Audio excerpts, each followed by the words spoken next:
Mohamed Amoussa, après avoir entendu le porte-parole du gouvernement, vous estimez également que le social est véritablement mis en avant dans ce budget, dans ce projet de budget 2026? Non, écoutez, moi, je pense qu'aujourd'hui, on peut tout reprocher au gouvernement du talent, mais ils ont quand même fait des mises en œuvre des actions sociales. Je prends par exemple le programme Wisoke, qui est un programme quand même qui permet de financer les couches vulnérables, les femmes, des marchés pour pouvoir quand même exercer des activités génératrices de revenus. On prend par exemple ce programme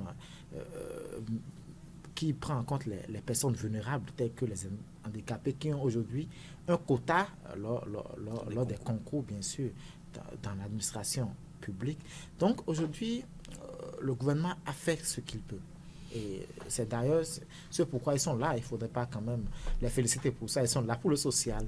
Oui, le capitalisme. Oui, aussi le socialisme. Donc, moi, je pense qu'aujourd'hui, il faudrait quand même les inviter à pouvoir aller loin. Certes, on ne le demande pas parce que pour beaucoup, on l'a appris dans certains pays de la sous-région où le gouvernement donne 15 000 à chaque foyer, on ne le demande pas de faire ça. Mais il faudrait que, comme Sergino le disait, que ces actions puissent quand même impacter la majorité des Béninois. Il y a toujours aujourd'hui des villes où, malgré le programme d'alimentation, les cantines scolaires qui sont mises en œuvre, il y a des communes qui ne sont pas encore impactées jusqu'en 2026. Oui, parce que pour le 2026, nous sommes presque en 2026. Donc, il faudrait que, c'est vrai, je l'ai appris, que ce serait 100% qui seront prises en compte maintenant.